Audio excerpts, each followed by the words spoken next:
Bonjour, aujourd'hui nous sommes en présence de Marvin. Karina. Timothée. Johan. Et Mathéo. Alors aujourd'hui, on va parler de plusieurs grands thèmes. Et le premier thème, c'est le métier du social media manager. Alors, la première question serait genre, quelles sont les principales responsabilités du social media manager? Moi, je peux commencer. Commence. En gros, moi, du coup, je suis plus dans le community management, mais du coup, je connais quand même en soi les objectifs. Ouais, ça se rejoint. Ouais. En soi, lui, il est plus spécialisé du coup sur les réseaux. Et c'est juste promouvoir, du coup, le social media manager, il va travailler pour une entreprise. Et il va juste promouvoir l'entreprise ou la personne, ça peut être une personnalité aussi pour qui il travaille. Via du coup la présence en ligne, créer des posts, parler, répondre à des commentaires, faire de la veille concurrentielle. Faire des affiches, Ouais, faire voilà. des montages vidéo, Ouais, tout ce qui touche la communication, quoi. Il y a plein de trucs en gros, et ouais, c'est juste développer l'importance d'une entreprise, la présence en ligne en tout cas, pour justement que ça impacte, comment dire, pas son rendement, mais Qu'elle soit plus connue et qu'elle fasse de l'argent. En fait. ouais, voilà, en Sa gros, c'est ça. visibilité quoi. Ouais, voilà, exactement. Donc, ouais, et là, du coup, le social media manager, ouais, c'est plus sur les réseaux, du coup, directement. Mais après, il y a ce qu'on voit et ce qu'on voit pas, du coup, nous, on a plus l'habitude de voir juste les posts ou des commentaires, enfin, des réponses des entreprises aux commentaires. Et il y a bien plus que ça, il y a de la veille concurrentielle, il y a des veilles au niveau statistique aussi. De faire des stratégies. Ouais, voilà, il y a il y a un gros travail de fond, on va dire, derrière tout ça. Mais ouais, c'est un peu multidisciplinaire. Ça Ça touche un peu tout. Ouais. Il faut plusieurs qualités comme du coup ça va faire du montage, donc ça va toucher tout ce qui est Adobe, ça va toucher Premiere Pro par exemple, ou Photoshop pour faire les affiches. Parce que ça passe aussi par là la communication, ça passe pas seulement par la parole ou l'écrit, mais ça passe aussi par le visuel. Et aussi pour ce métier-là, il faudrait avoir un très bon niveau en anglais, surtout pour certaines entreprises, si ça commence à devenir à l'international.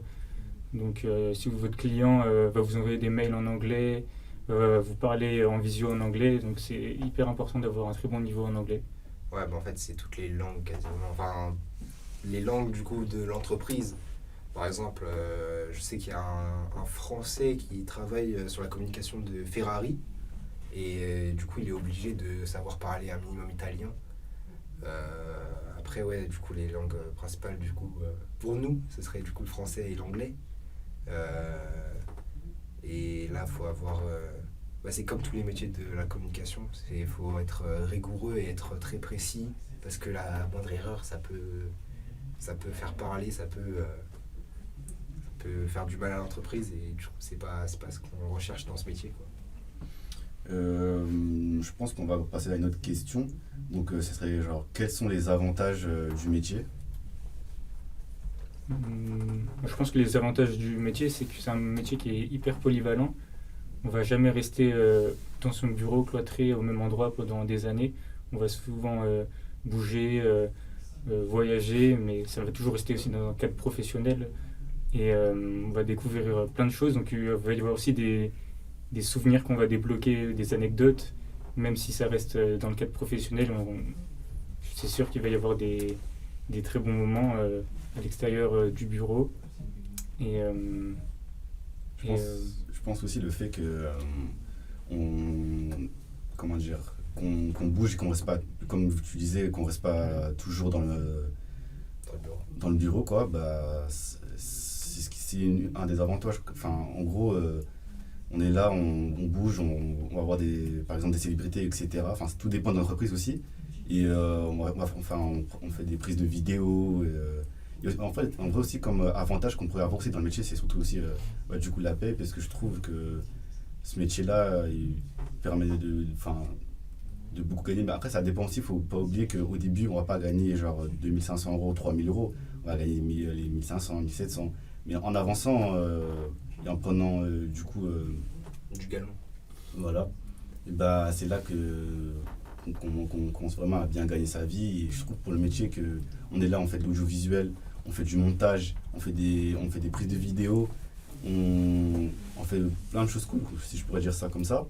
Je trouve que c'est plutôt un métier correct, si je peux dire.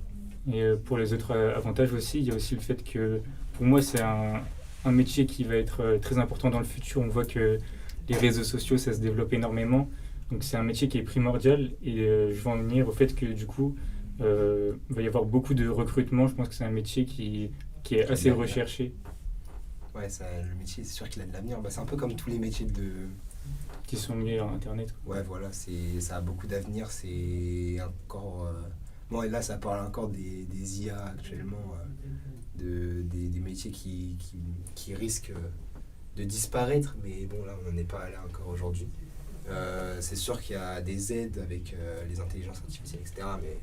Ça va pas remplacer un communicant, quoi. Genre, l'IA ne pourra pas remplacer... on a besoin en fait, chaque entreprise a besoin, du coup, si je pourrais dire, d'un social media manager, puisque c'est lui qui s'occupe de toute la communication sur les réseaux sociaux, donc c'est lui qui va permettre à l'entreprise de se faire connaître, du coup, de faire des ventes. Et l'IA ne pourra pas remplacer une personne, du coup, l'humain, pour des métiers de la communication, si je peux dire ça. Ouais, c'est ça. Et ouais, du coup, pour revenir quand même aux points positifs que vous évoquiez tout à l'heure, c'est pas forcément des points positifs. Par exemple, je connais des personnes qui aiment beaucoup être dans un bureau entouré de personnes, parce qu'ils aiment sociabiliser, être toujours entouré et avoir visuellement en tout cas un groupe avec qui travailler. Et du coup, nous, on voit comme une qualité, un point fort du métier, le fait qu'on puisse travailler à distance, ne pas être cloîtré dans un bureau, mais il y a aussi l'inverse, c'est des gens qui trouvent que c'est vraiment un défaut complètement. Et surtout le fait que le métier ait permis de énormément bouger, je pense que ça peut être aussi un inconvénient parce que c'est très fatigant et il y a beaucoup de charges de travail. Ouais, c'est sûr. Et si on travaille, moi je vais mettre mon exemple. Avant j'étais en Guadeloupe et j'ai fait un stage avec une entreprise qui était directement en France métropolitaine et il y avait 6 heures de décalage et du coup il fallait que je sois quand même présent à un minimum d'heures par jour et des heures du coup métropolitaines et du coup ça me faisait terminer très tard. Je commençais un peu plus tard du coup en soi c'est pas si mal sur ce point-là, mais du coup je finissais très tard parce que du coup en journée il fallait que je sois toujours présent pour assurer une présence, répondre à des commentaires ou juste voir ce que je peux faire par rapport aux statistiques ou aux demandes des clients, quoi. Donc c'est sûr qu'il y a ça aussi qui joue. On peut faire ce métier d'un peu partout dans le monde, mais il y a beaucoup de trucs à prendre en compte, c'est sûr, donc c'est compliqué.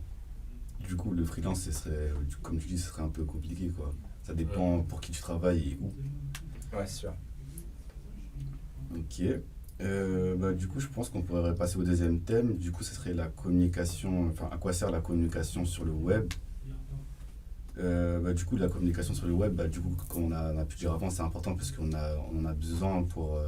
du coup, les entreprises en ont besoin pour pouvoir se faire connaître et vendre. Et...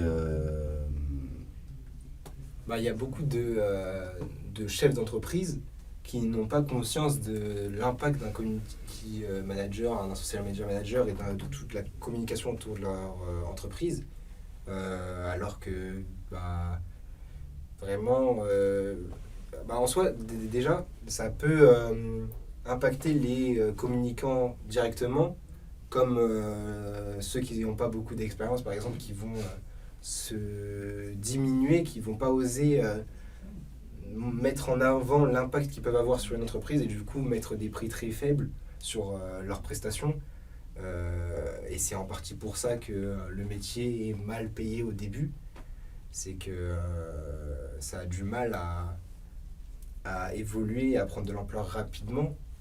Donc c'est un travail qui demande du temps et bah, en fait petit à petit là j'ai l'impression que le métier prend de l'ampleur et se fait connaître et du coup en partie les comment dire On commence à être de plus en plus reconnu. ouais reconnus et les gains aussi Parce que peuvent être maintenant, du coup, en fait, s'il n'y a pas de s'il y a pas de communication sur le web, bah maintenant c'est quasiment impossible de se faire connaître parce que bah, tout passe par le web. Les gens ils sont sur leur téléphone H24. Si on fait pas de communication sur le web, on peut pas se faire connaître quoi. ouais c'est sûr que bah ouais, c'est le plus important. Il y a beaucoup de communicants qui trouvent que les entreprises qui n'ont pas de communication sur Internet sont vouées à l'échec. Et en soi, oui, parce qu'une entreprise en place qui a une mauvaise communication en ligne, elle sera forcément désavantagée par rapport à ses concurrents qui, même si ils sont moins connus, moins célèbres, s'ils ont une bonne communication en ligne, ils auront plus d'avenir. Je sais pas comment dire ça. Mais ouais, il y a une évolution qui est qui a potentiellement plus de chances d'évoluer très fortement comparé à l'autre entreprise. Et D'ailleurs, justement, par rapport à ça, comment les social media managers ils font pour se faire connaître? Ils utilisent que TikTok, Twitter ou font des vidéos, Tu parles Des films. du communicant ou du communicant par rapport à l'entreprise? par rapport à l'entreprise? Ah bah là, tout dépend de la cible. Si un communicant va à une cible jeune, il va du coup privilégier TikTok ou YouTube, des plateformes plus accessibles aux jeunes en tout cas. Et après, bah, du coup, si c'est un public plus adulte, ça va être Facebook par exemple. Si c'est un public plus professionnel, ça va être LinkedIn, potentiellement Twitter, enfin X là actuellement. Ouais, du coup, c'est très adapté aux cibles et ça, c'est aussi un point du métier qui est très important, c'est que du coup, les cibles font que ton métier change. Si tu travailles dans une entreprise qui vise essentiellement des enfants, tu vas pas faire le même métier qu'un gars qui travaille dans une entreprise qui vise des chefs d'entreprise. Ça, c'est sûr que c'est pas pareil. Ok. C'est là où on voit vraiment l'importance du métier quoi.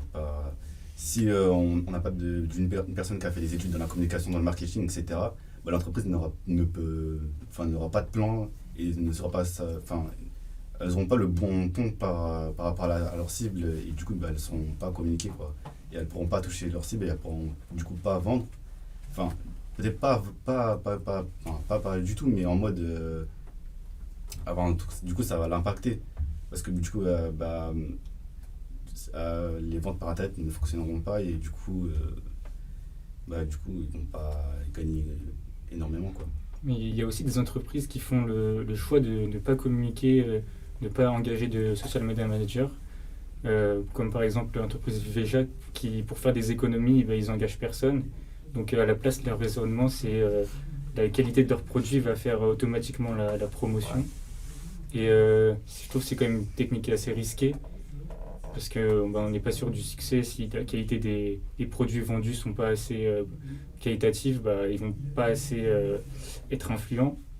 Donc je pense qu'ils font quand même une très grande erreur de ne pas communiquer à mon avis. Ouais, il y a des entreprises, c'est sûr, qui font le choix de mettre leurs produits en avant plutôt que leur communication. Mais ouais, ça fonctionne pas toujours quoi. Ça dépend beaucoup de facteurs, ouais, c'est ça. Comme par exemple, je sais pas, prenons une des plus grosses entreprises, Apple, qui communique assez rarement. Enfin, c'est plutôt eux, ils communiquent ponctuellement quand ils sortent un produit, mais ils vont pas communiquer sur la durée toute l'année, même si ils sortent pas un produit tel mois, ils vont continuer à communiquer. Non, là, c'est très ponctuel et eux, ils peuvent se permettre de faire ça. Et même eux, en soi, quand même, ils continuent de communiquer, mais d'une manière différente au cours de l'année via, du coup, d'autres moyens de communication. Et du coup, il y a moins de Qu'est-ce qu'il y a de moins des publicités sur YouTube, par exemple, on en voit beaucoup moins quand il n'y a pas de produits qui sortent sur le moment, des affiches. Des affiches, si on en voit quand même pas mal, mais c'est toujours pas ça. Mais ouais, c'est un peu bizarre. Du coup, là, je pense que je vais parler du dernier thème du coup, de notre podcast. Du coup, ce serait l'audiovisuel dans le social media. Donc ouais, c'est un métier qui va avoir un côté audiovisuel pour tout ce qui est les créations qui vont être après être postées sur les réseaux sociaux. Donc il faut absolument avoir les compétences dans les logiciels comme Adobe et aussi avoir fait une petite partie dans les études de graphisme, savoir un petit peu quels seront les choix graphiques qui vont influencer les gens ou pas. Donc il y a une partie communication dans le métier, mais il y a aussi une énorme grosse partie, une partie qui est super importante, qui est l'audiovisuel, qu'il ne faut pas négliger non plus. Ouais, il y a la communication du coup qu'on appelle communication visuelle, qui fait que c'est comme pour les filières en soi. Par exemple, un communicant, il peut choisir des filières de communication très simples, on va dire, et ça va le différencier de quelqu'un qui va choisir en communication visuelle et qui sera du coup aussi, qui aura des projets, je sais pas, par exemple des fabrications de packaging, des trucs beaucoup plus graphiques. Ouais, en fait, c'est littéralement impossible de vouloir vendre un produit si tu n'as aucun visuel, en fait. Maintenant, dans le monde d'aujourd'hui, les gens, ce qui l'intéresse, ce qui fait le plus vendre, c'est pas vraiment, du coup... le produit. Enfin, je dirais pas le produit, mais... C'est comment est promu le produit. Ouais, ce serait un peu ça. En fait, si tu as un bon visuel, ça va automatiquement faire en sorte que tu fasses plus de ventes, en fait. Et même, en gros, du coup, comme je disais, maintenant, généralement, les ventes en fait, qui vont se faire, ça va être sur les réseaux, ça va être sur Internet, ça va être sur du coup, les sites. Et si tu sais pas manier du coup, tout ce qui est audiovisuel, donc tu sais pas faire de montage, tu sais pas faire de visuel, du coup, tu sais pas faire de. Comment ça s'appelle Des infographies. Des affiches, etc.